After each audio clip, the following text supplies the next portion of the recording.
All right. Grace and peace to the body that is the church. I want to thank everybody who tunes in tonight and those who listen to it after it's been recorded. I appreciate your time. I appreciate you being here.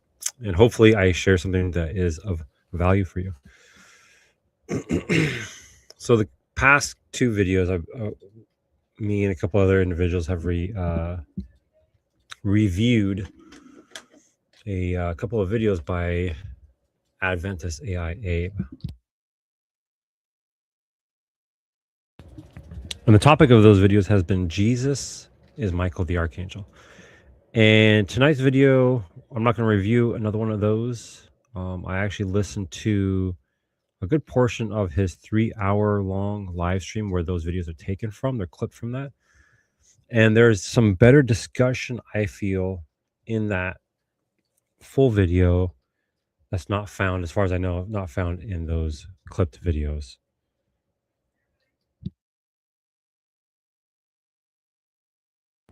And so this was supposed to be done yesterday.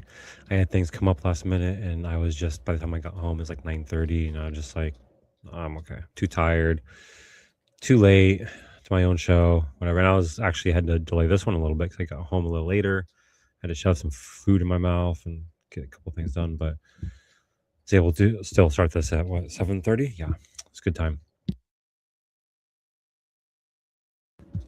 So with that being said, there'll be a couple of people who join. The link will be in the description for them, or in the description, in the live comment section for these brothers to join whenever they feel like it. No rush. We're gonna hopefully get into a little more scripture, dive deeper into it, and listen to what these Adventists have to say in defense of their position. And hopefully we can not only represent them properly, steelman their position, but we can also refute it if we believe it's wrong and not scriptural. And so let me see here. Let me share my screen. Or wait, hold on. That's why, because I exited out of the program. Hope you all have had a good day or a good night, wherever you're at in your time zone. I pray the Lord has kept you guys safe, you and your families. All right, here we go. A large portion of my argument is going to center around Daniel chapter 10. I think that's crucial.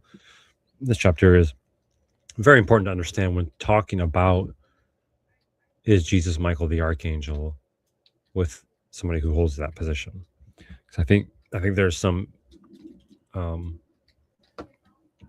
if my interpretation is correct, then there's some issues that cannot be reconciled with the position that Jesus is Michael the Archangel, and we'll get into that here in a little bit.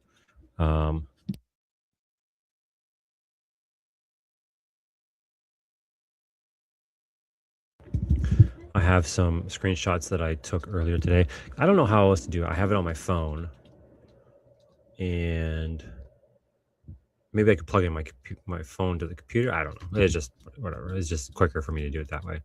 But let me go to Abe's channel, and he was supposed to call me today on the phone. So if he listens to this, Abraham, give me a call. I gave you my phone number. Let's talk. It'll take 5 minutes of your time. Even if you're busy, I understand, because I'm busy too.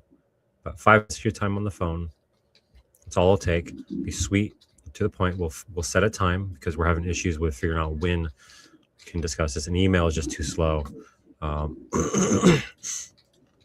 I said, maybe he's just too busy, but it takes too long for him to respond. Before you know it, a couple of weeks have gone by, and we still haven't even figured out what day we're gonna be just talking on, let alone the time of that day. So we decided to talk on the phone, and it's been like 3 days, and he still hasn't called me. He said he's gonna call me today, and he has not. And if he calls me now, I'm not gonna answer, because I'm doing this.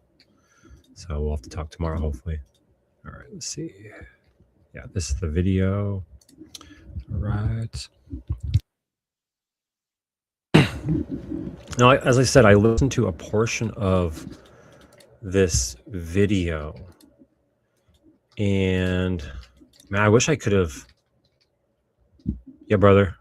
Click the link and come on in.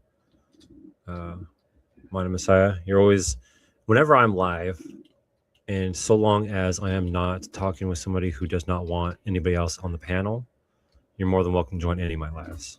Always welcome. But this is the video, and I'm going to try to find the spot where he got good and actually showed some decent interaction between a critic of the SDA position and the SDAs. And I wish I could have joined, but I was blocked at this point in time on his channel, so I couldn't communicate or anything.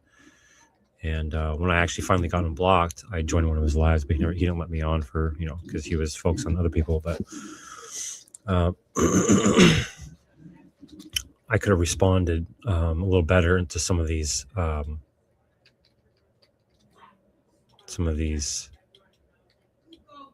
arguments that the SDA has presented. Well, let me make sure this is actually the right one.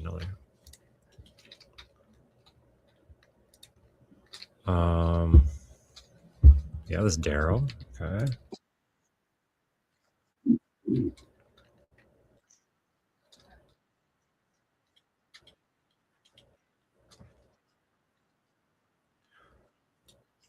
Okay. So this was after they got done talking with Daryl, and if I forgot to remind Daryl that I couldn't do it yesterday, but I did invite Daryl to come join, and so if he happens to join, then he can defend his. We'll stop what we're doing. We'll let him kind of defend what he was saying and retort some of the stuff that they argued against him. So Daryl, if you're listening, just the link's right there in the live chat. Click it, and I'll let you on stage, and we'll have a discussion. It's kind of funny because when I actually wanted Daryl on, but I had no way to figure out what his YouTube channel was. And then a couple of days went by, and I was reading the comments on one of Abraham's videos, and I saw this guy talking, saying, well, I wasn't accusing you. But basically what his comment showed me that it was Daryl commenting. It was Daryl, but his name on YouTube is not Daryl. And so I asked him, are you Daryl? And he said, yeah. I said, do you want to talk about Michael the Archangel in your discussion here on Abraham's channel? He's like, he kind of assumed I was an SDA, which is kind of funny. I kind of chuckled, but everything got worked out. And so hopefully Daryl will join us and he will talk as well. That'd be pretty cool. But let's see here. Let me try to find the spot.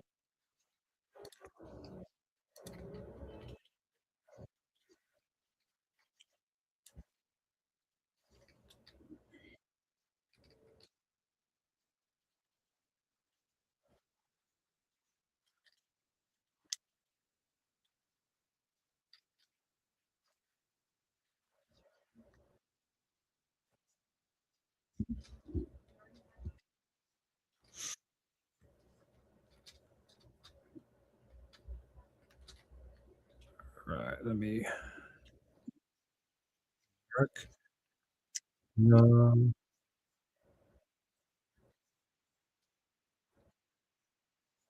Okay, so I want to listen to Next Level discuss. That's where some good back and forth happens, and where we see some of the argumentation from the SDAs kind of I want to say shine forth, but you kind of get a good idea of what they argue. Daryl, no, he. I looked at his channel. And I think he is a Roman Catholic, but he thought I was an SDA, and so at first he was like, "No, I don't want to talk with you. I already talked with Abraham," and I was busy at work, so I couldn't really explain to him that I'm not. And then he looked at my videos and realized I wasn't. And he was like, "Oh, my bad. I misunderstood." And so I said, "Hey, come on up, and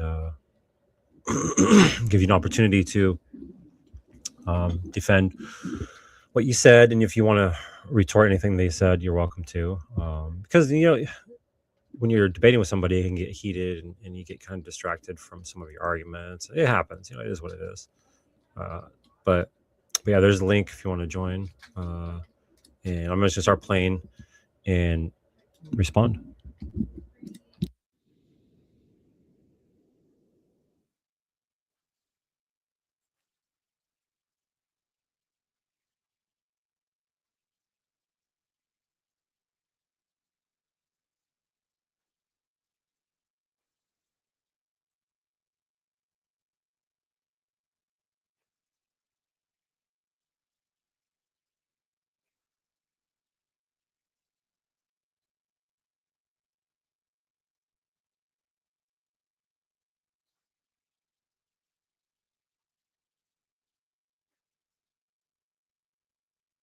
Oh, okay.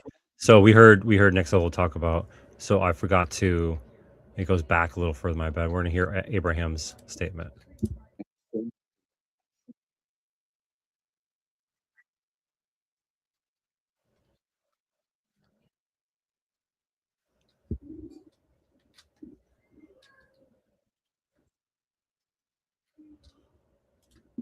Here we go. This is the start. My bad.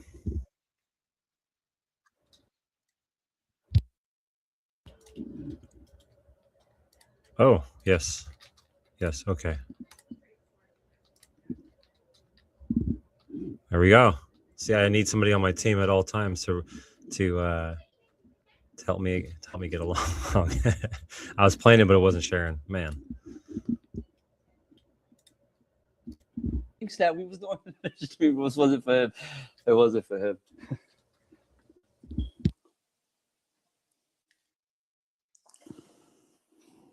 Hello, my brother.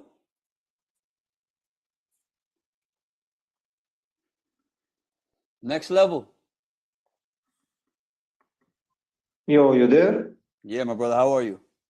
Yeah, I was watching the stream and maybe I was a little bit late, so now it's my turn. I mean, was it this is not the stream for me and you. The one for me and you is next week. Yeah, I mean on the Michael topic. Yeah. Okay, go ahead, my brother. Go ahead. I thought you. The next week is the health message, right? I understand. Yeah, I was So just today, watching your stream, but with the delay, I thought you was entering with that. You want to talk about Michael? Go ahead, my brother. So first you said, before going to the Bible, you said something that was kind of curious to me. You said the Dead Sea Scroll support your position. Can you repeat that argument again? What I found was that you know how the Dead Sea Scrolls has certain portions of the Bible and it has other writings. Correct. That's not the Bible, and those other writings there was. I can send it to you when I'm done here. I have read all the Dead Sea Scrolls in English, at least what has been available. Okay, well then I'll show you the proof that I have when I'm done here. There was some. What I meant also was a lot of the Jewish literature. Also, the books that I shown there show that Jesus was Michael.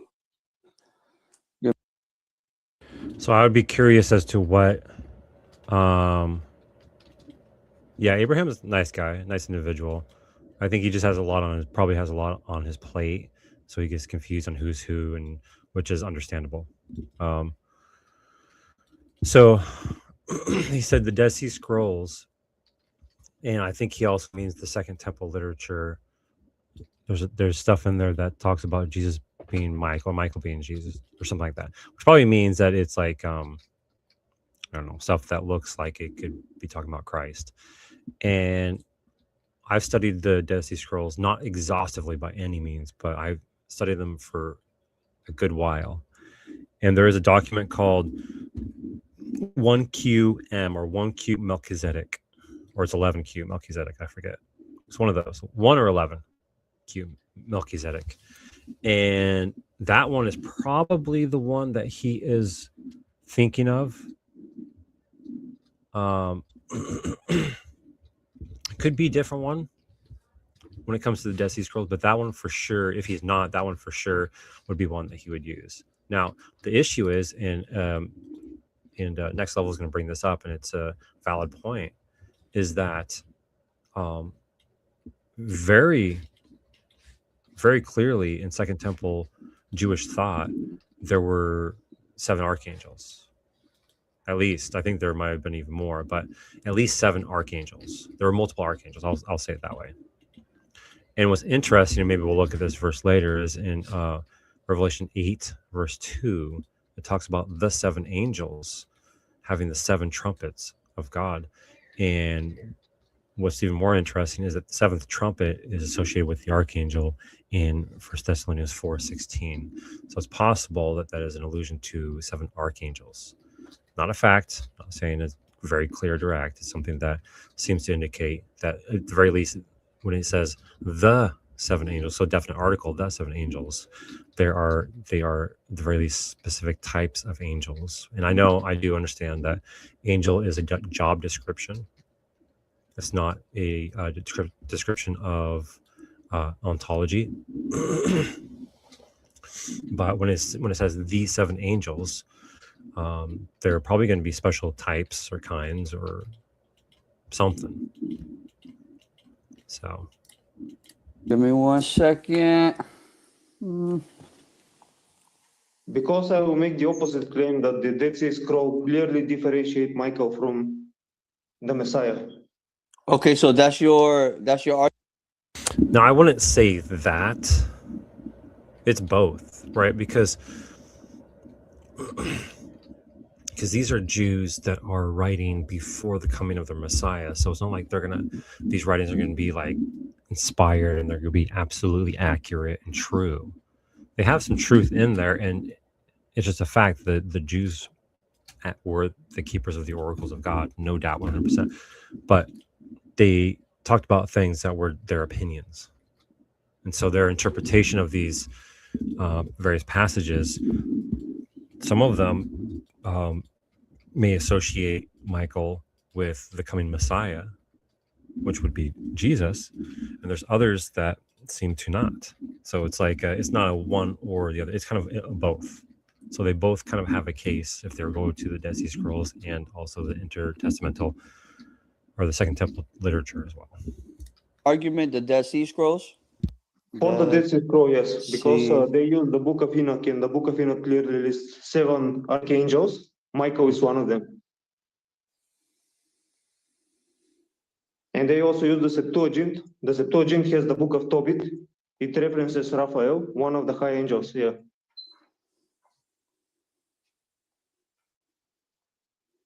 So I have no idea which document for the Dead Sea Scroll. And in fact, just a side note, there's some pretty cool stuff in the Dead Sea Scrolls that show up in the New Testament. Some very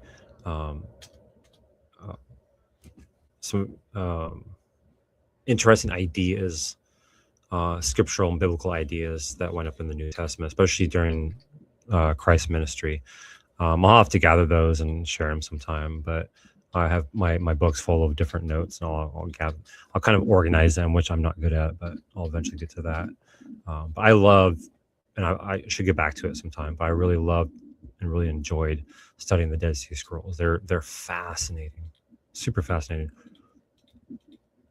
And a side note as well too, they were determinists for sure. 100% they were determinists. Scrolls can even support your claim. Okay, what I'll do is I'll get it to you off screen. You heard?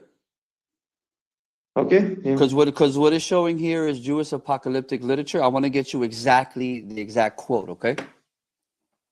Okay. Anything else?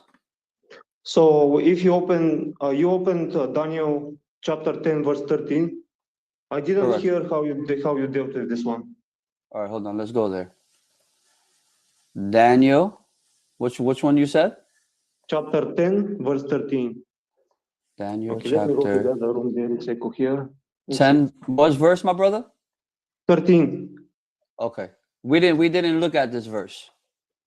Okay, so but the prince of the kingdom of Persia withstood me 1 and 20 days. But oh, Michael, one of the chief princes came to help me.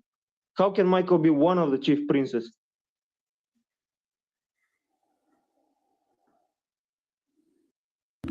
No, it's a decent argument. I don't think it's the best argument that one can use from Daniel chapter 10, but it is a decent point.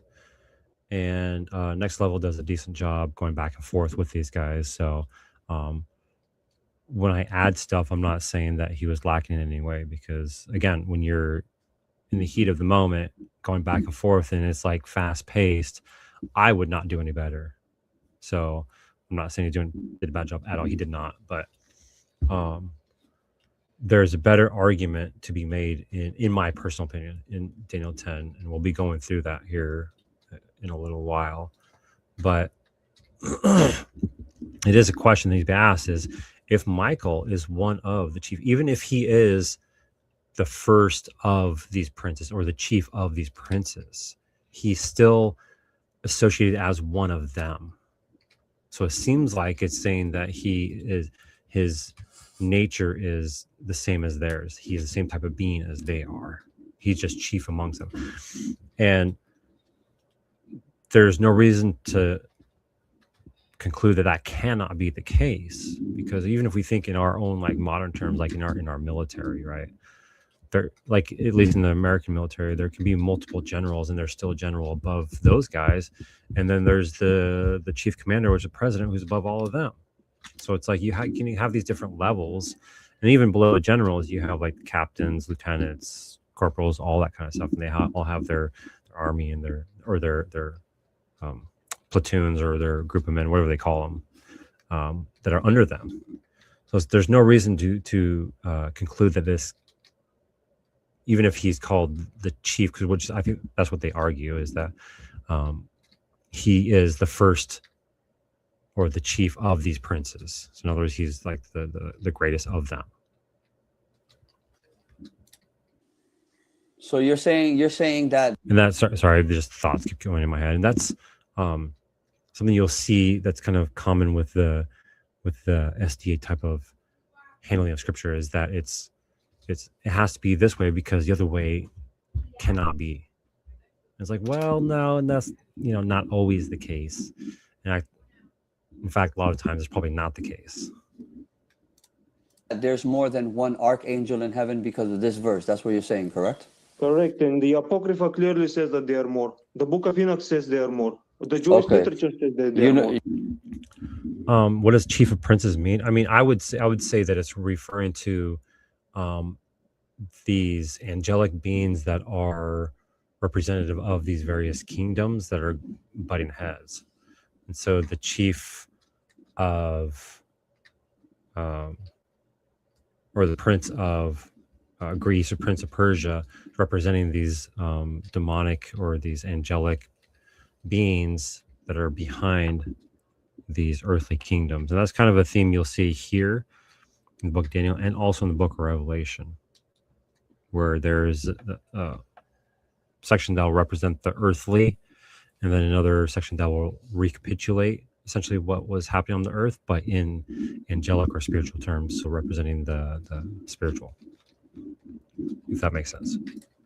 You know that, like, we as Seventh-day Adventists, we don't believe in the Apocrypha and all that stuff. You know that, right? Sure, then go with this one. Yeah, explain the text here.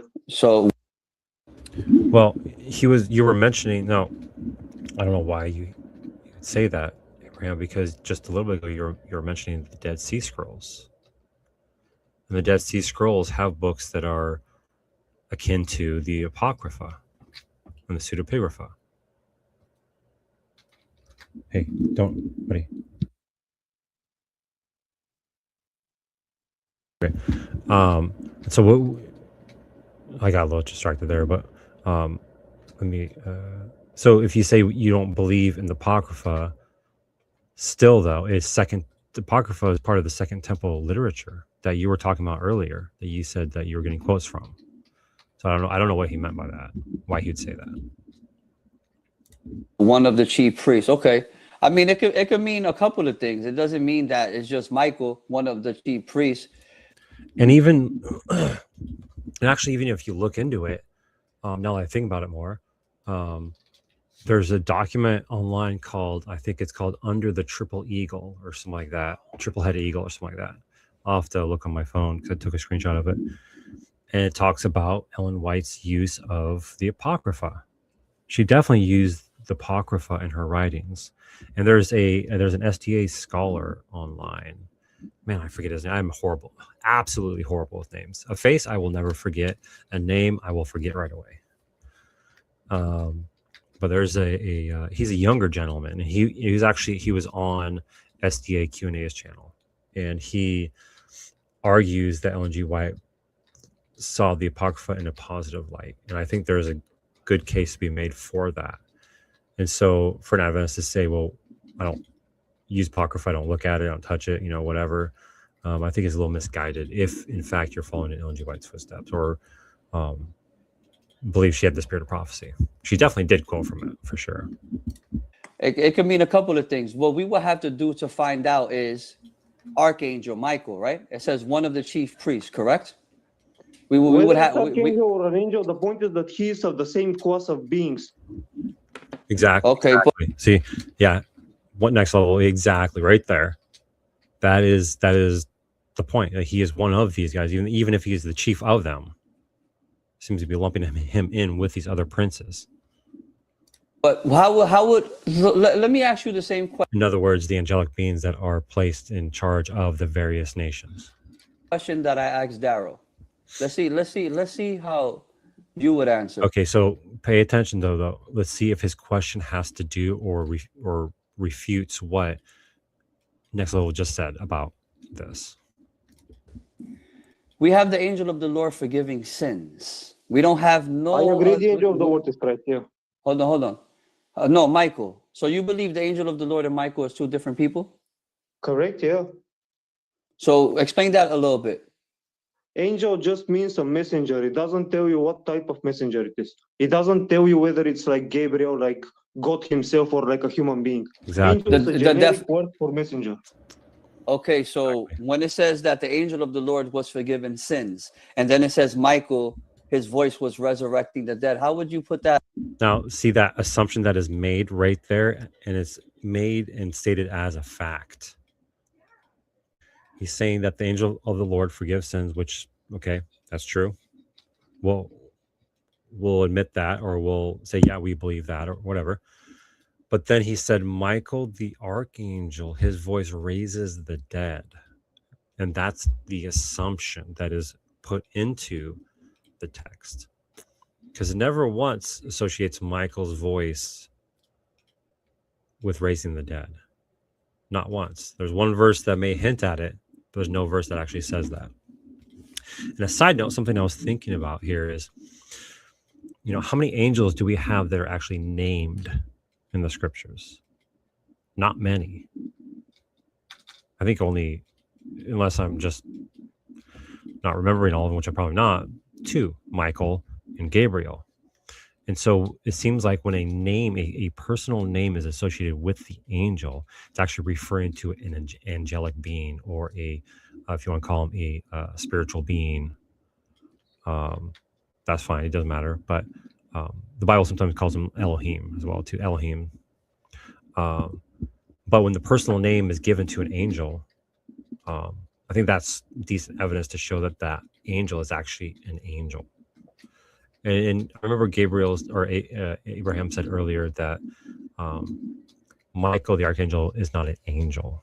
Archangels are not angels, which is another assumption that is assumed by him.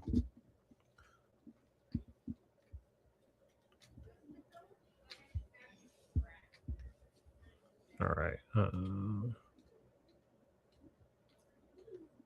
Let's see here. Just checking out the comments, see if there's anybody backstage. No. Oh. Let's see. Oh, I never replied. He's letting you follow the housing range. Yeah, I can't recall the individual's name, but I see his face like very clearly. Is his name like Chris or something? I don't know. I'll find it and I'll share it.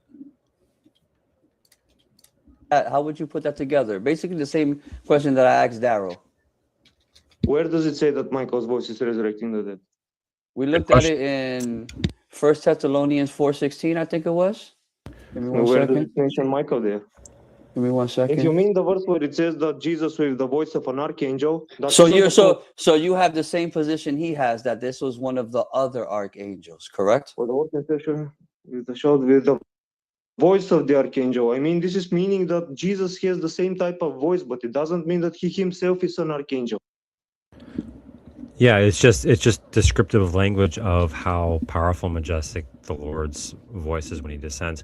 Or it could even possibly mean that it describes, in a single verse, it describes the entourage that comes with him when he descends, because he's going to descend with angels. That's a fact.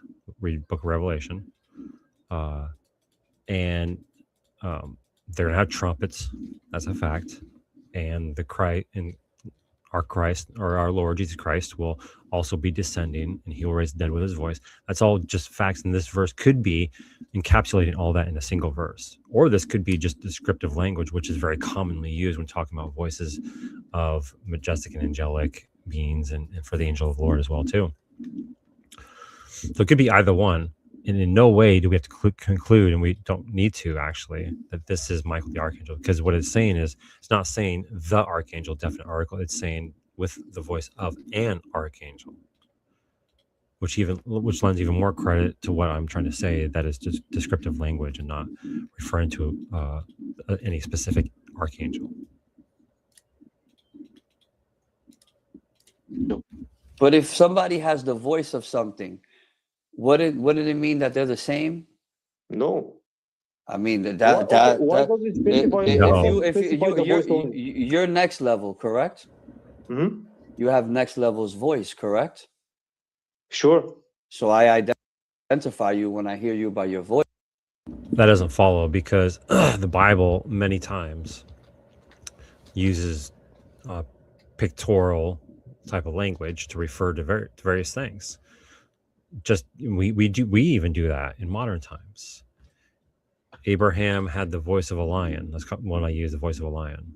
You know, his voice roared like that of a lion.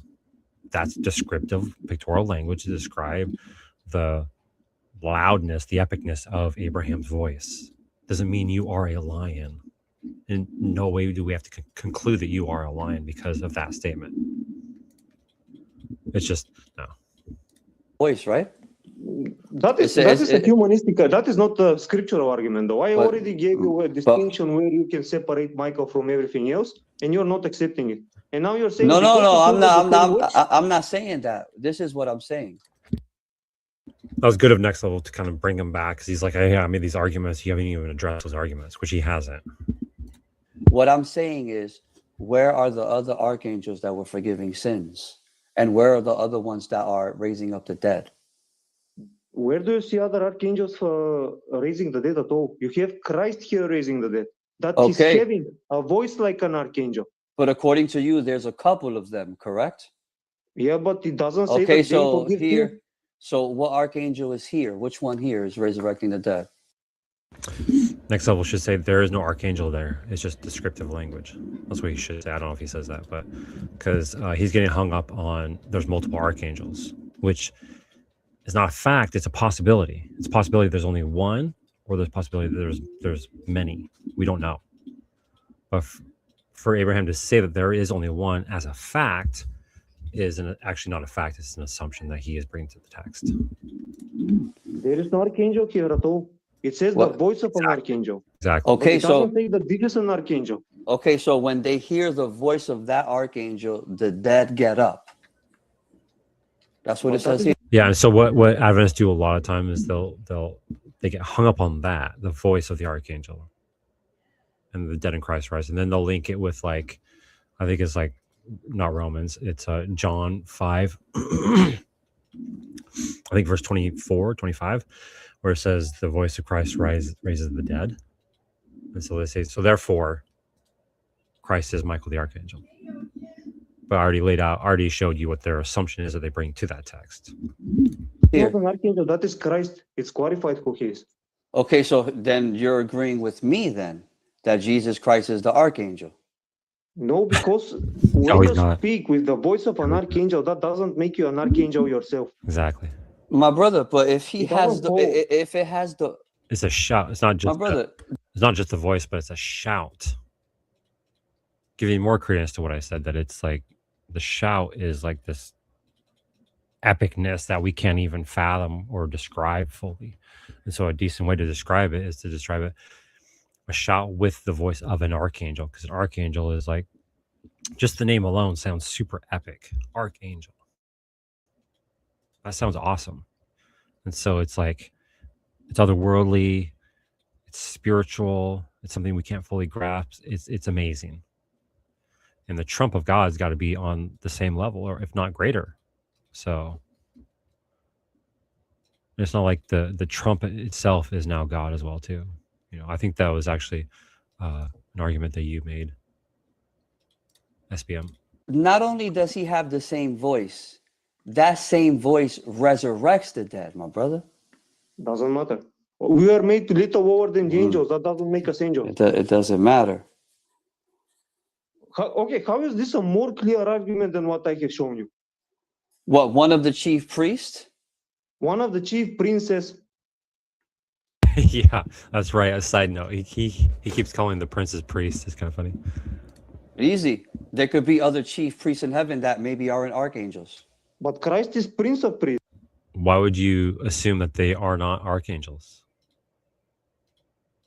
It's possible, but it seems like when it says one of the chief princes, if I said one of those lions or one of those whatever, fill in the blank, one of those is referring to a group of things that are the same.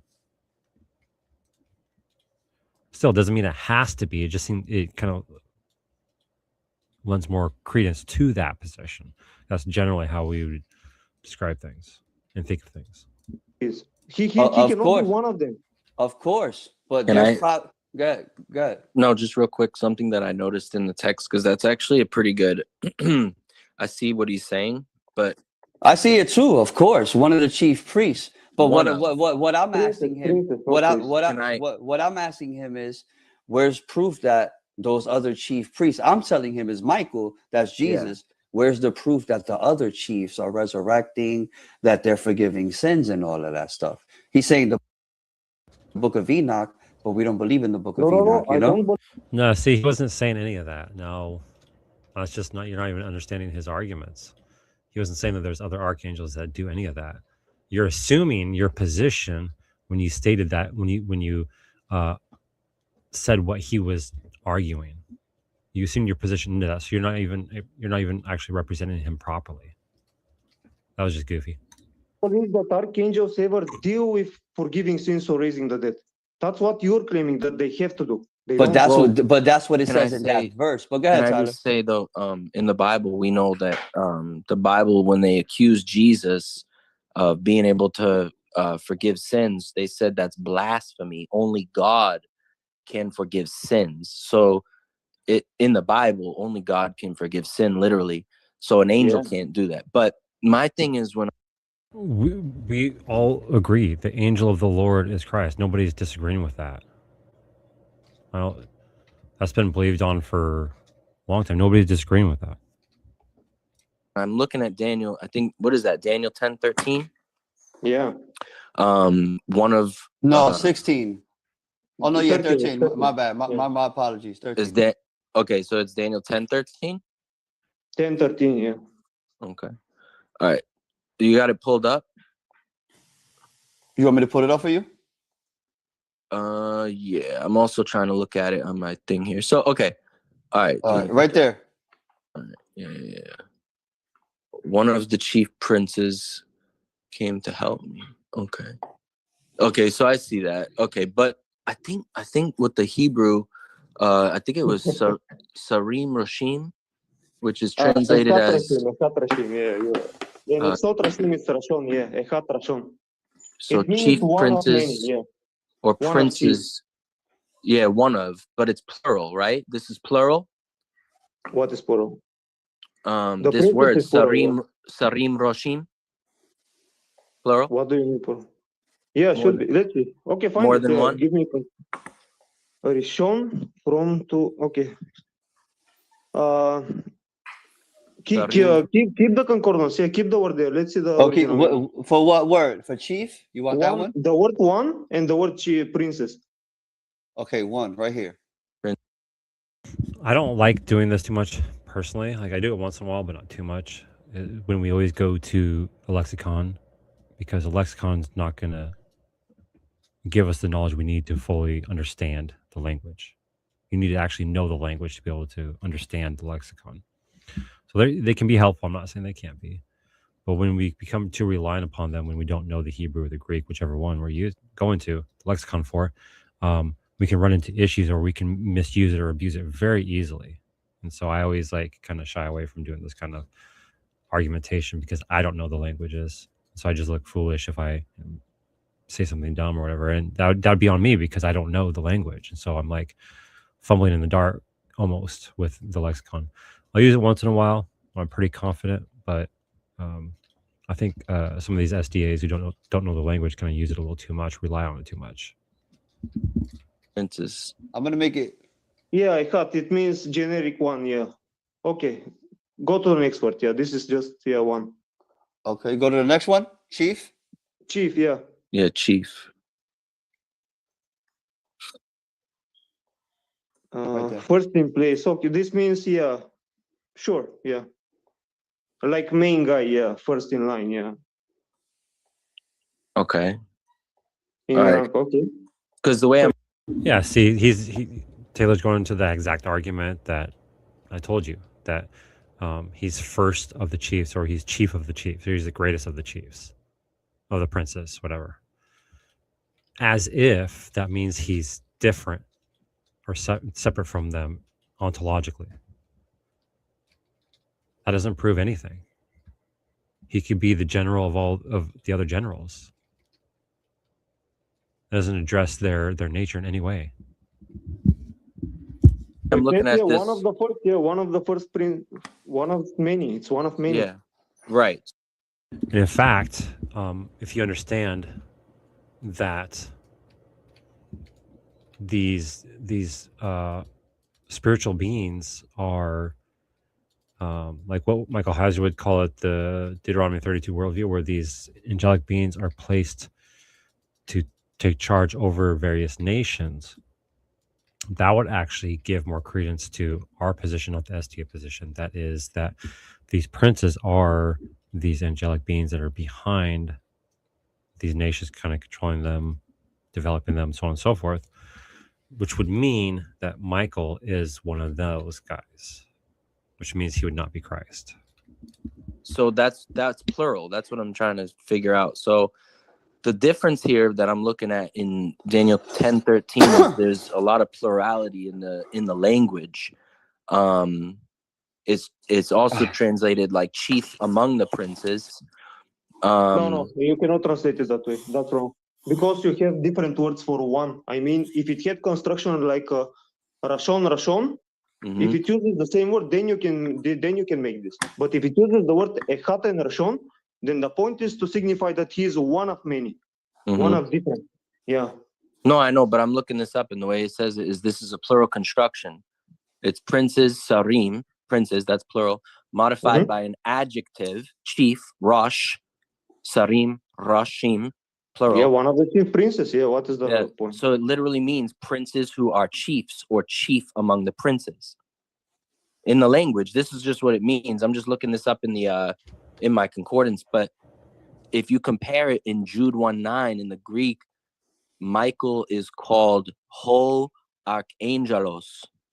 Yeah, and because archangel is a class of beings. Yeah, they are the chiefs among the angels. I know. Listen.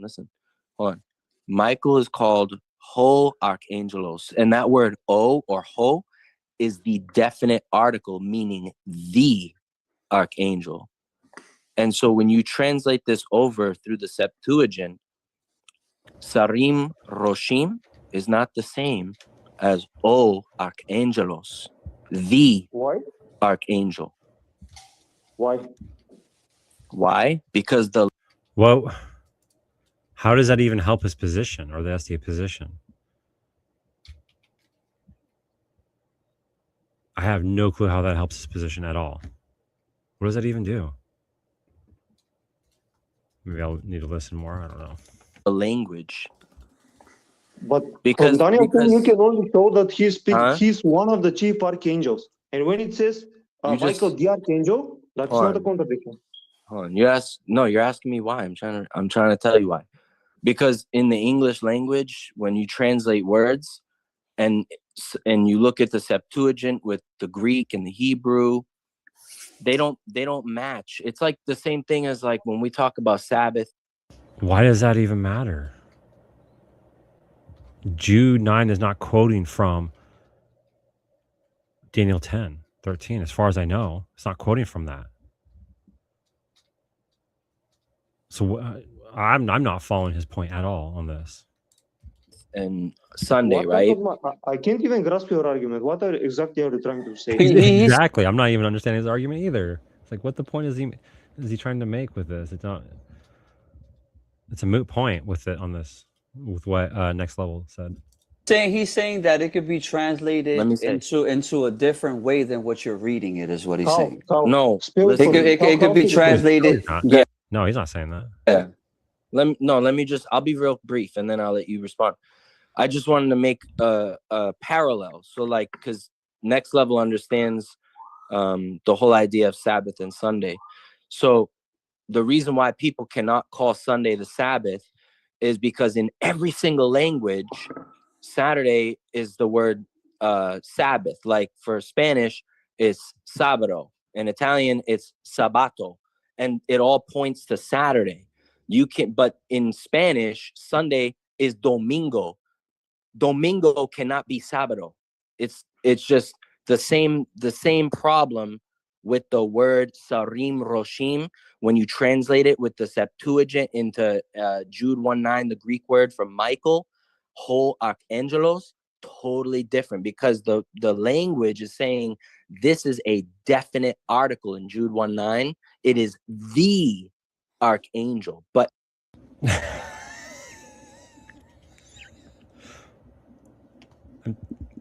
I'll just let him finish.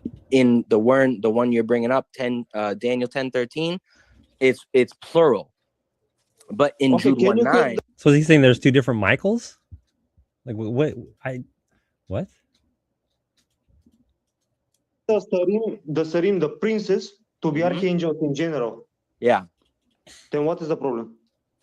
The problem again is the problem is in Daniel 10:13, it's plural. The problem is in Jude 1:9, it's singular. It's saying Yeah, this is because it's the. referring to the specific person there.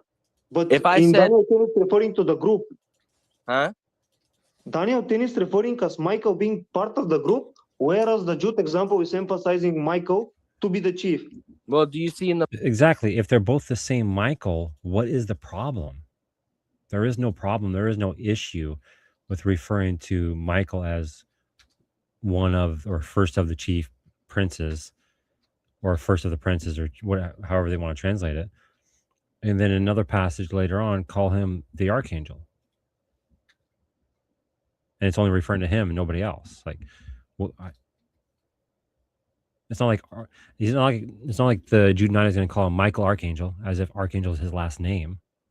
It's Michael the Archangel. I mean, I don't know. in the Bible where it says that we're all going to be kings and priests? Sure, but we are not of the That's exactly. This is what I'm talking about. Like, I don't know him, so maybe he does, but it doesn't sound like he really does. But it's possible he does. But if you're making arguments from Greek and Hebrew, at least know the language, which is why I almost never use that type of argumentation, because I don't. same rank. Exactly. That's what I'm trying to say, bro. Listen, that's what I'm trying to say. We're not the same rank, right? But the same thing with Michael the archangel. They are not equal. So when it says the chief princes or the Sarim Roshim, yeah, that can be angel. So okay, so he said a little better there. So he's saying that they're not equal, but again, Daniel 10:13, if you were to say that one of the chief princes is still not necessarily, it doesn't even have to be referring to ontology in any way. It could be just referring to rank, like his leadership over them, or his rulership, or his authority over them. No way does that have to speak to ontology at all. He can still be of the same nature and the same type of being as these other princes. And in fact, he kind of should be because of the way the language is in the text. But he can still be of the same nature and being as them and be chief over them or amongst them or the first of them. That's definitely possible. See how they kind of talk it and make it seem like it's impossible for that to be the case when in reality it definitely could be. Angels in plural, and it can be lower ranking angels, but there is an archangel. The chief Sarims. So if there's angels and he's archangel, then he would be, and he's named as well too. So then he probably would be of the same nature as them. Are one type of group, only one. It's not another. Chief Sarims are not generic angels. It is only archangels. That is the point. No, I just showed you in the language that it's not. No, you It's didn't. plural. So It's to a very me, strange argument. If you go to the Septuagint, it literally cites Raphael the archangel in the book Yeah. of Tobit. But Why do you even make that argument then? I don't know. I'm not looking at the book of Torah. I'm looking at the inspired word of God right now. I'm trying to look at But what you're picking and They say that to try to make him look bad is why he said that right there. You go deal with that Tobit stuff. I'm sticking to the word of God. But does this guy even understand that Jude 1:9 is quoting from a pseudepigraphal work? I think it's called The Assumption of Moses or something like that, or I forget, but it's quoting from, it's lost. We don't have it anymore. But it's quoting from a pseudepigraphal work. And so this idea that he's like, well, I'm just sticking to the Bible. You do that Tobit stuff. It's just kind of like, I don't know, it's like a childish diss to him. And it's like that idea of multiple archangels was, I can't say universally because I don't know, but it was commonly held, I believe, in the Second Temple period. We see that in the literature.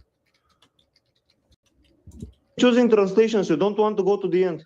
And it's not even impossible from the biblical text. There's only two angels that are named, right? There's only one that's called an archangel.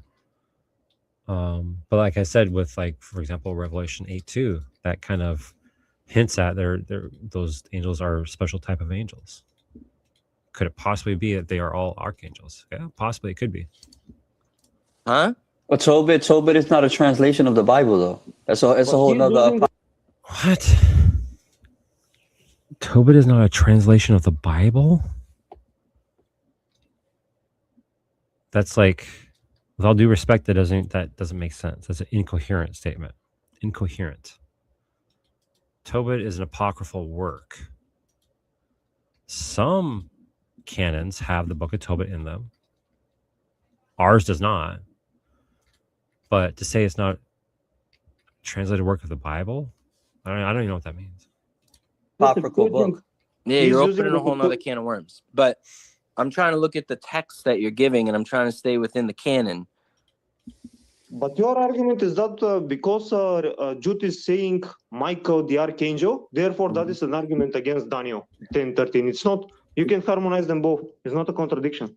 No, that's not what I'm saying. What I'm telling you is that when I look at the words, because they have definitions and they have meanings, I'm not just like taking words at face value. I'm actually looking at what they're translated into.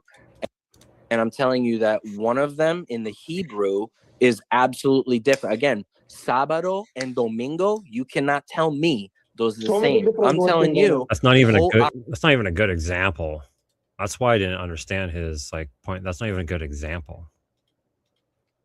Both texts are referring to the same being, the same individual, namely Michael. One says he is one of the chief princes, or he is chief of the princes. Either way, which way you want, it doesn't matter.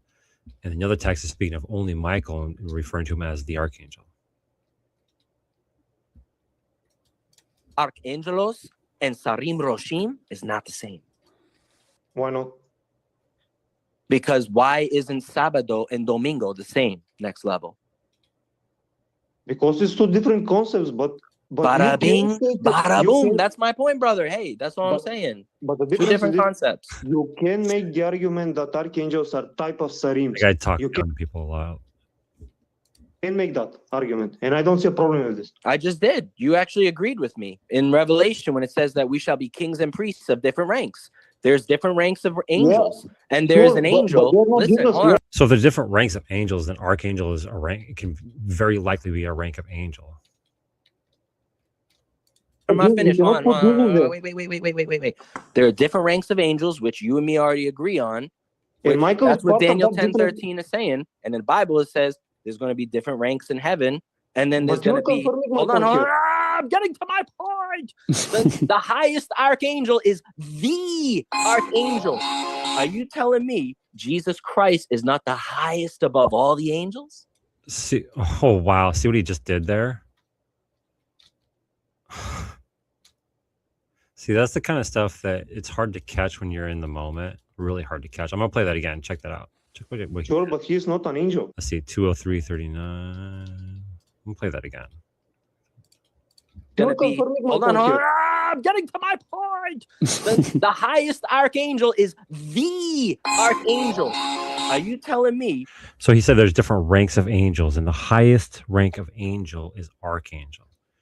That language right there, just full stop right there, that language, that there's many ranks of angels, and the highest rank of those angels is archangel. That's assuming as well too, but let's say that's correct. That is saying that they are all angelic beings, spiritual beings. But then watch what he says when he applies it to Christ. Jesus Christ is not the highest above all the angels? Now the rank is not the highest rank of angels, it's the highest rank above angels. That's different from saying it's the highest rank of angel. He now places it in a different category completely by saying that. That's pretty slick. Sure, but he's not an angel. He's a messenger. Not Angel a- just means messenger, my friend. Well, you were using it in a way that seemed to be referring to nature or ontology. And now you're saying it's only referred to a messenger. If that's the case, then context determines whether or not the messenger is an angelic being, for lack of better terms, or we can say spiritual being, or it's referring to a human, or is referring to Christ, which is, I believe, what Next Level said at the very beginning of the discussion. Agreed, but the context. Jesus of Daniel Christ brought the doesn't greatest message of salvation. What? Jesus isn't a messenger? What? He didn't even say any of that. What? That's goofy. That's a goofy argument. He didn't say any of that stuff.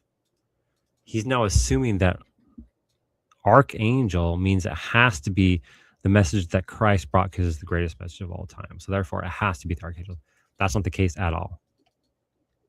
That's assumed. Okay, let's go to another part of the Bible. You're making very weird. Hold on. I'm making a biblical before- response, brother. Yeah, those are goofy arguments. Goofy arguments. Next level It's not before a that. response, it's It's biblical. See that even that word kind of like gets misused a lot. It's biblical, which all that means is like you're starting with a Bible verse and then you kind of build your own thoughts off of it or something like that.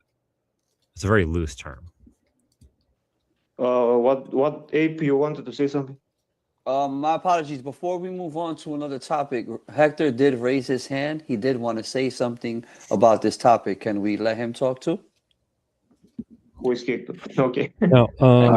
It's because we addressed you. Remember with the thing, Hector. Hector, go ahead. Say your point. No worries. I'll be very brief.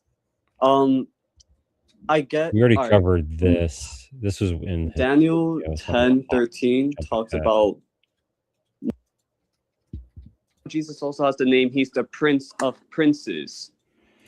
And this argument is just kind of like similar to what Taylor and Abraham argue. Like they kind of just like use words, connect different verses with because it has one word that's the same or whatever. And it's just, I would say it's a horrible handling of the scriptures, but you know, whatever. He's the chief of the chiefs. He's the archy of the archies. He's the prince of the princes. Yeah, he is to have preeminence over everything. Yeah, what about it? That still does not address the issue that Michael the archangel cannot be Jesus. And I think here soon he gets into certain verses that I'll break down.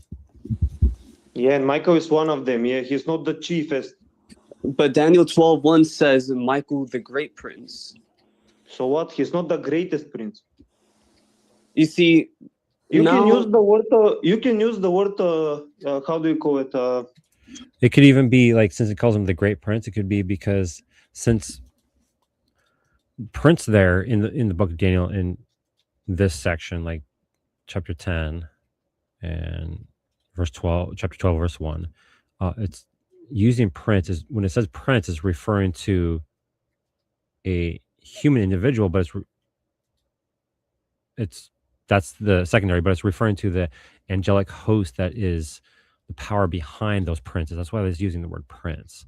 So like the prince of Greece, the prince of Persia, those are all real human princes, but it's referring to the angelic hosts that are the powers behind them. So it's talking about the spiritual and angelic battles that happen behind the scenes, or in the spiritual realm, or the other dimension, whatever you want to refer to it as. That's why I use the word prince. They're getting stuck on that word prince. Better, best, and so on. But it depends on the class of beings that you're using. God sets up his kingdom. Can you agree I with think that? you're conflating the chapters, but let's see. Daniel Which one? 11 and 12, we see it's connected because of the same verbiage, and it ends with, Now, this is why I'm not going to play, but Next Level did a good job. So, like, he's trying to say that the book Daniel here, when it talks about somebody standing up, they get a kingdom and power. And then he says that when Michael stands up, he gets a kingdom, and that has to be Christ, because Christ gets a kingdom. And Next Level, if you want to listen to it, you're more than welcome to. I'm at the 2 hour and 11 minute mark. If you want to listen to that interaction between Hector and Next Level, because it's a good one. But the Next Level did a good job. It's like, but anyways, yeah. Michael shall stand up, the great prince, a mighty king shall stand up, that shall rule with great dominion and do. You cannot say that Michael is just standing up and he's winning the war, when every time the word stand up is used, whoever is standing up receives the dominion, receives the kingdom. Okay, let's go to Revelation 12 and see that it But doesn't mean brother, that. wait. I'm gonna answer his Revelation 12. I'm gonna answer his Revelation 12. Hold on. We can answer Revelation 12, but the thing is, you started with the book of Daniel. I'm sticking in the book of Daniel right now to show you that Michael is set apart from the other archangels, and you're jumping to different texts right now. You still have not properly addressed the fact that when Michael stands up, that word stand up is always linked with receiving the dominion, coming into rulership. And that's what he just said is not wrong. But that doesn't mean that has to mean, that doesn't mean that standing up has to mean that every single time because it was used in the past. Again, the immediate context determines the meaning of it, ultimately. And we see in Revelation 12:1, the context is war, it's battle. And this is further shown in Revelation 12, that is taken directly from that. The word is dependent on the context it is used. When Michael stands up, it's about to defeat the enemy. That's all. Over the kingdom of Israel. So you're doing away with an entire chapter of contextual definition, meaning stand up equals come into authority, come into the kingdom, receive the kingdom. Come into authority to win the battle. That you're presupposing the entire ruling and reigning. No, I'm not presupposing. He's not doing away with all of it. All of that's still there, and it still means what it means. That's kind of silly. I showed you in Daniel 11:3 and onwards that you see that whenever people stand up, which you agreed means receive the kingdom. Now you're saying I'm presupposing because I say, look at how Michael in Daniel 12, same prophecy says that he stands up. Go back to the same chapter, please. With the standing up. You can start with verse 2 and we can actually know it. Let me. But here you have Michael as a warrior commander standing up, doing his function to defend the children of Israel. That's why it says, the great prince which standeth for the children of thy people, and there shall be a time of trouble. So the point is that he's standing up to defend the city. That's all. Brother, If he was a king, then I can agree with you. You just did away completely with what the word stand up means. Now, No, that's a false accusation. What this Hector kid is doing is he's saying that because it has a certain meaning in the context in the previous verses when it's used, it has to have that same meaning in 12:1, or else if it doesn't, then all the previous uses are canceled out or something. That's just not how it works. The Bible does this all the time. You can use that same phrase in multiple ways in the same chapter, even. It all depends on the immediate context. So no. Only is it not talking about commander, it's talking about the great prince. This isn't just military. It refers to Michael as a prince now. Yeah, the prince is referred to the human beings, which refers to the human beings who, are the human rulers of the various kingdoms, so Persia, Greece, Israel, and those would be the angelic hosts behind them. So it links them with them. Okay, go to the word again, to the concordance. Which word? Stand up? Yeah. Okay, let's read it professionally. Yeah, go to the word. Professionally. Right now. That's funny. Right there, next level. Literally a foot code. Standing. Yes, standing. So can I use the same foot code for a kingdom when you're a king and for a commander when he's fighting battles? Exactly. Brother, exactly. I told you. It's good to see what the literal word means. The context But is when better. when you're reading the Bible, you have to understand how the author is using the word. Yeah. How is the he's author using it depending on the When Daniel profession of the uses person. Yes, and what you're doing, Hector, is you're assuming that because the previous uses have a certain definition or certain meaning, that then that has to be the same meaning the next time it's used, and that's not the case. stand up, Can be, he but it's not. uses it in the context of receiving the kingdom. No, he's using it about the profession of the person he's using it for. If it's a No. king, yes, he will receive the kingdom. If it's a commander, Brother, he will go to war. That's You all. just did away with an entire chapter of No, Daniel I didn't. saying, I when this king contextualized it for stands you. up, he receives dominion. When this kingdom comes, he comes into dominion. When this But do you kingdom understand comes that into it's a dominion, I dominion can for show you different verse purpose? after verse in Daniel 11, where he is coming, when the king that stands up, he comes into power. And then it gets to the very end of the prophecy where it says Michael. And now you're saying he's not receiving the kingdom. He's just putting an end to the war. You just did away with an entire chapter of context.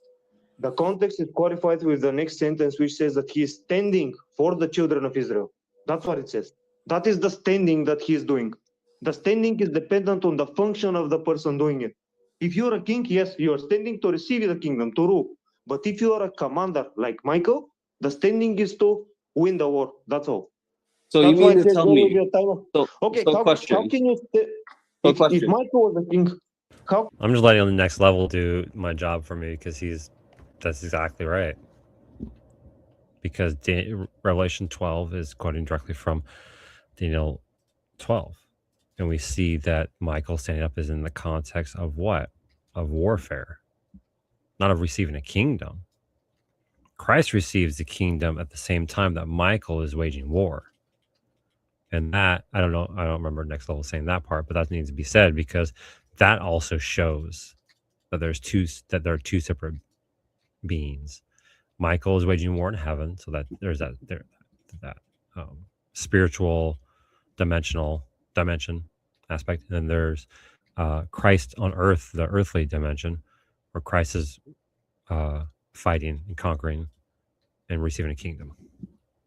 How can he stand as a king? And then the text says that there is a trouble at that time.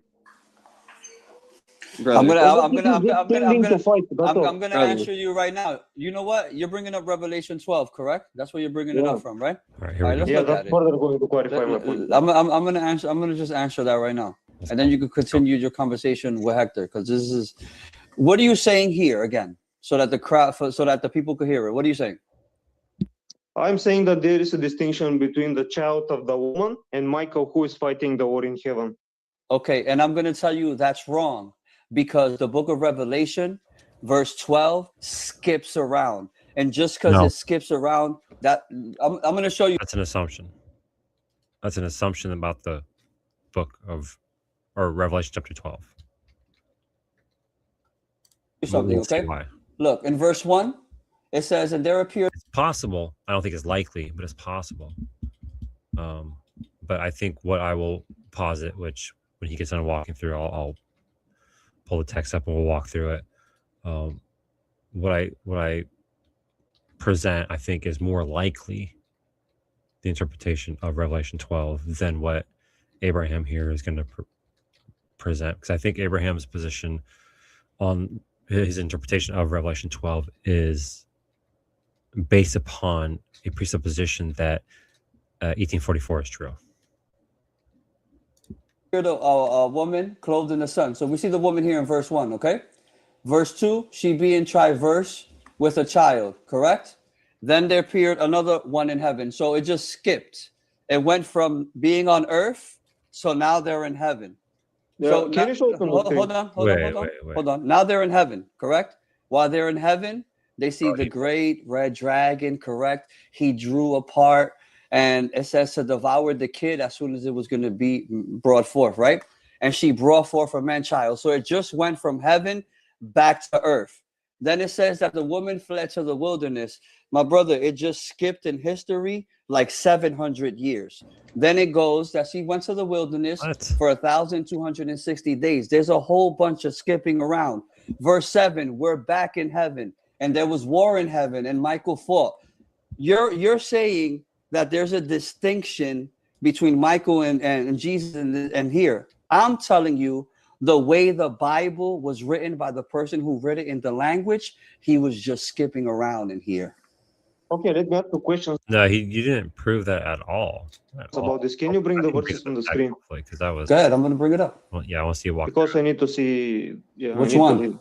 Also, Which one? The whole just read the chapter. Show me the chapter on the Walk through the chapter. on your screen. Give me 1 second. By the way, I have to head out. God bless you all. Next level, although I have to leave right now, I really would encourage you to consider the contextual meaning of Daniel 11 and 12, and then really sit down and ask, does the definition change just in this one time, even though it was established for Yes, it does. Yes, it can. an entire chapter prior. God bless you all. Answer for next level. I'll keep you all in my prayer. Ciao. All right. Thank you. All right, next level. 1 second. Because it looks like it's just me and you now. All right, next level. I'm going to pull up Revelation 12 for you again, and then you can just take off from there, all right? Mm-hmm. All right, right there. You can see it, my brother? And there appeared a great wonder in heaven, woman clothed with the sun and the moon under her feet, and upon her head of crowns, 12 stars. And she being with child. So do we agree that the child here is Christ? Correct. Okay, Christ traveling in birth and pain to be delivered. And there appeared another wonder in heaven, and behold, a great red dragon, having 7 heads and 10 horns and 7 crowns upon his head. This is Satan, obviously. Correct. And his tail drew the third part of the stars of heaven and did cast them to the earth. And the dragon stood before the woman, which was ready to be delivered, and for the devour her child as soon as it was born. Mm-hmm. And she brought forth a man child, who was to rule all nations with a rod of iron, and her child was called up unto God and to his throne. So this is after the resurrection, right? Correct. Okay, very good. Sure. Yeah, scroll down. Yeah. Keep going down. Yeah. A little bit. 7. Above. So, yeah, scroll. Did I read verse 5? I think. Yeah, you read verse 5. Okay, and the woman fled into the wilderness, where she had a place prepared of God, that they should feed her there 1,203 days. And there was a war in heaven. Now you're saying that this is Jesus and his angels fought against the dragon, right? Correct. And the dragon fought and his angels and prevailed not, neither was their place found any more in heaven.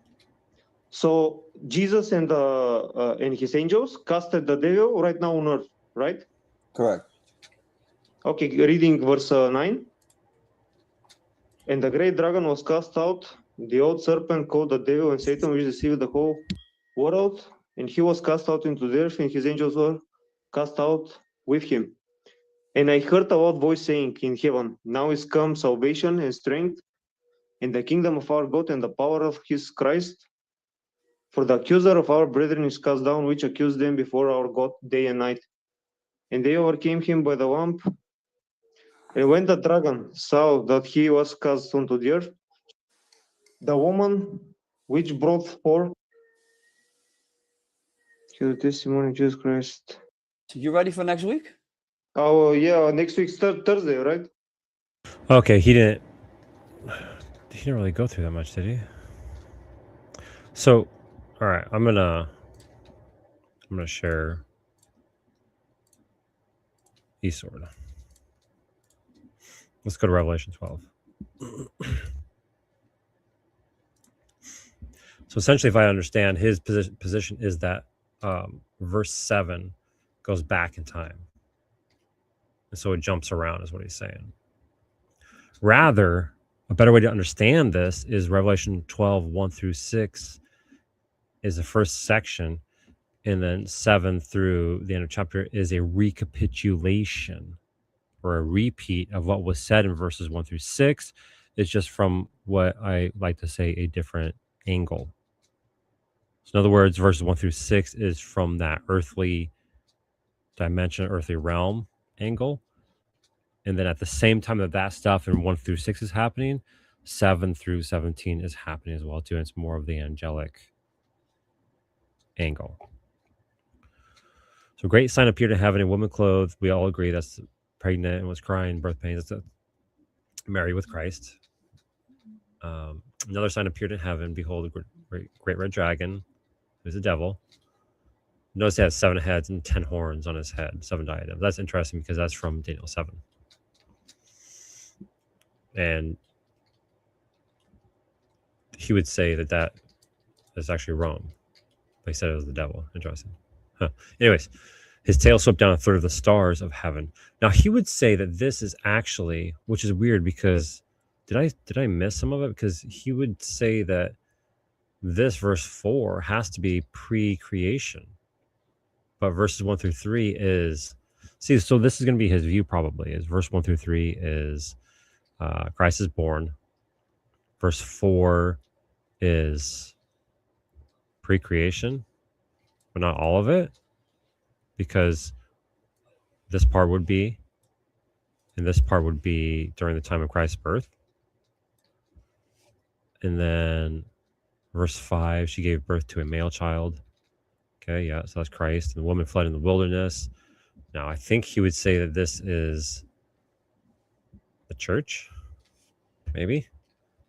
I actually forget what he would say that is, because I know for a fact that down here, yeah, he would say that's the church, because down here is also the church.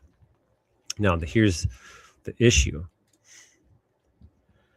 is that none of this is pre-fall. This is all during the time of Christ. So here's the context here in verse 1 through 6 is Christ's birth and the devil trying to destroy him.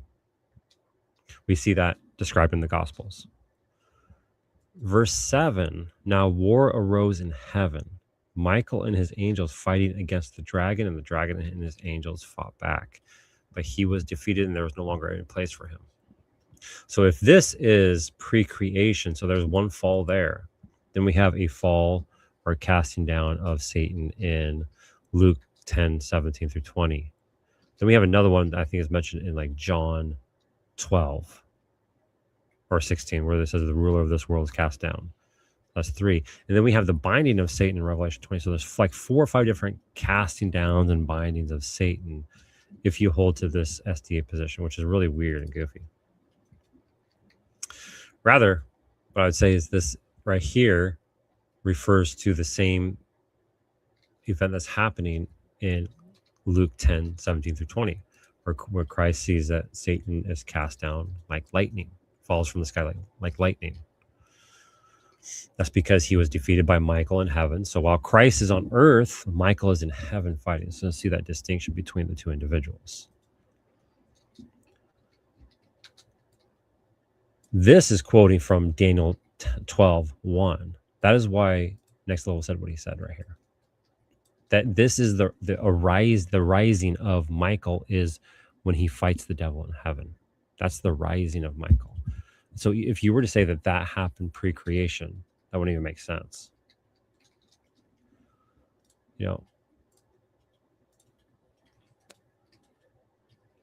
know, wrong button. Whoops. So let's see here. I'm not sure which one to do first. Let me pull something up.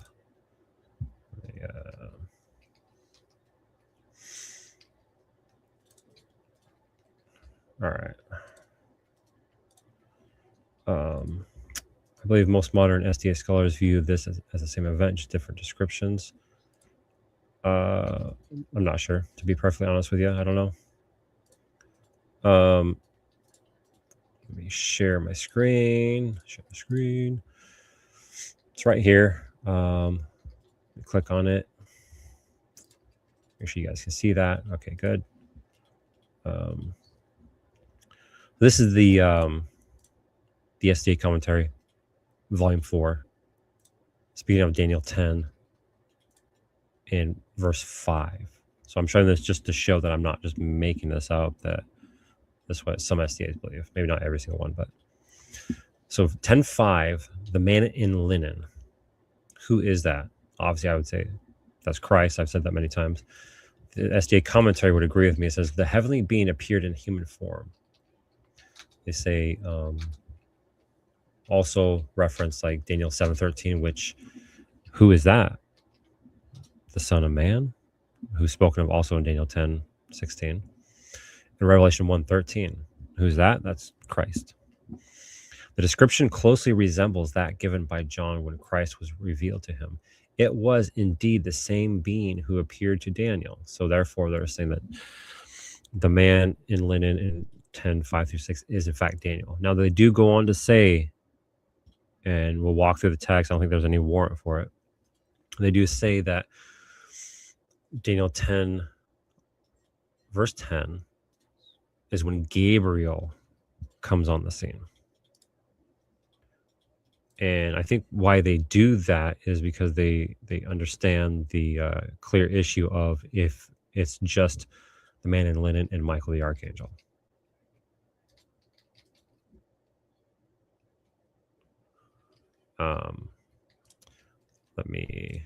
And that's I can't make it bigger, huh?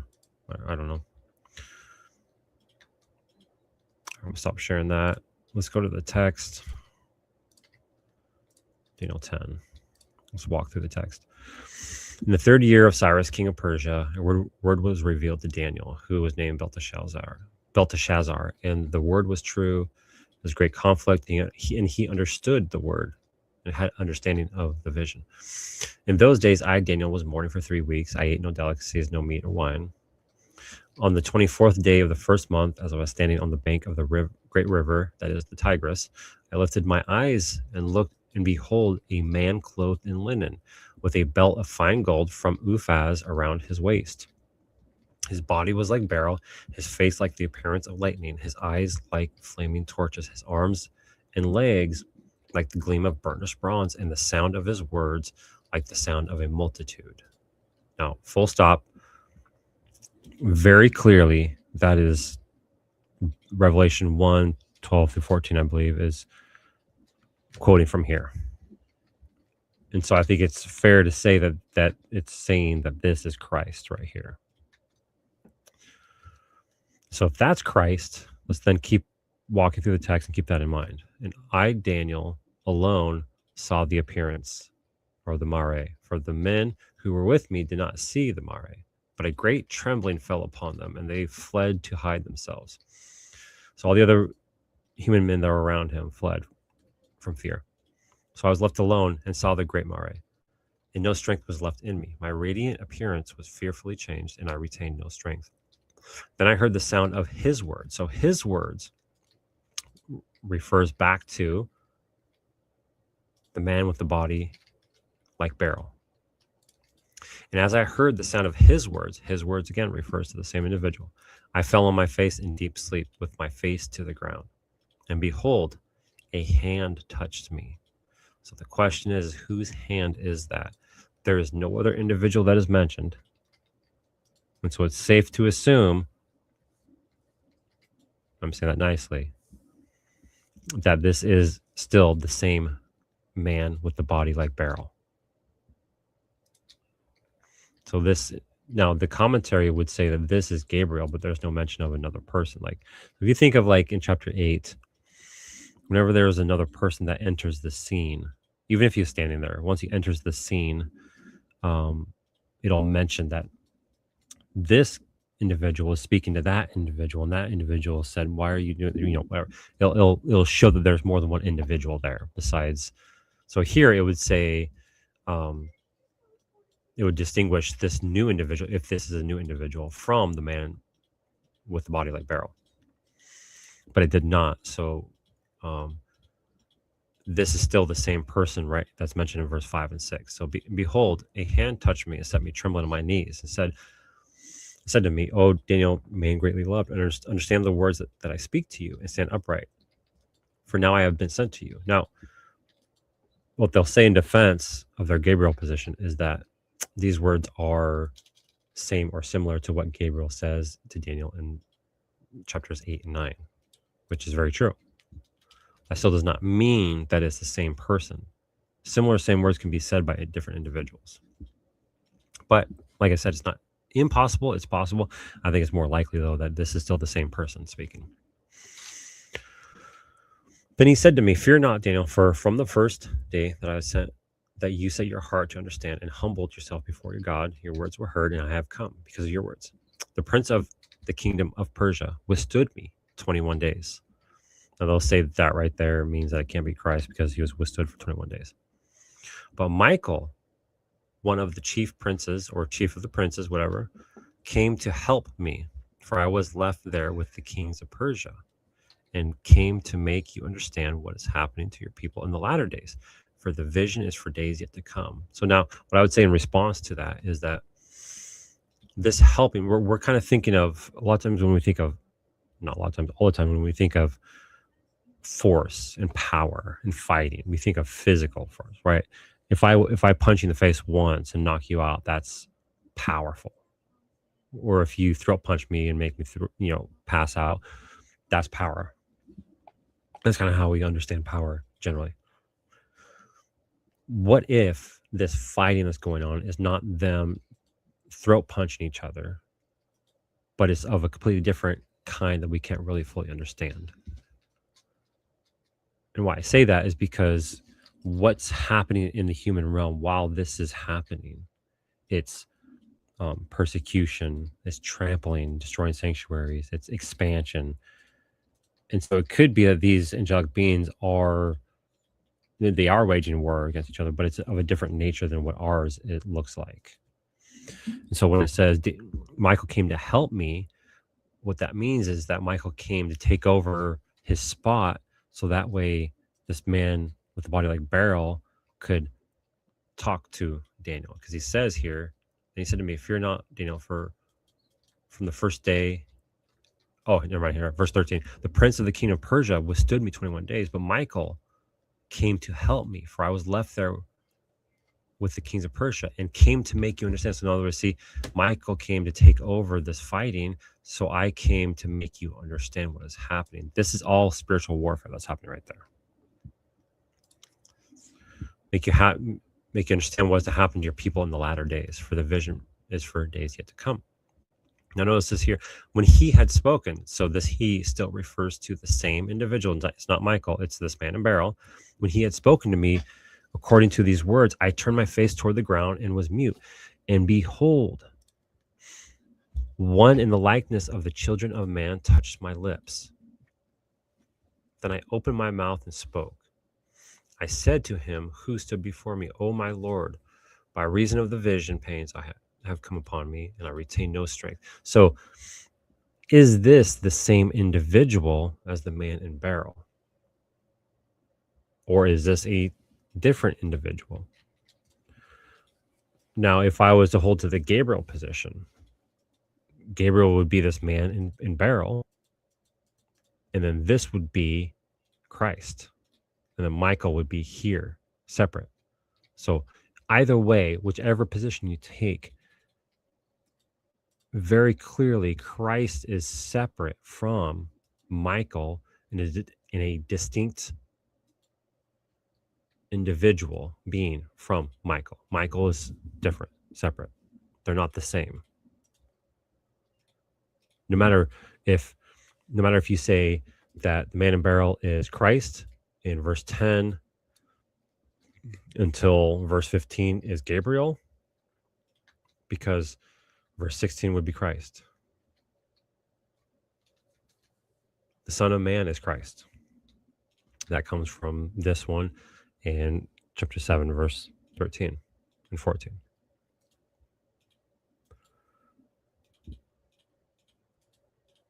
So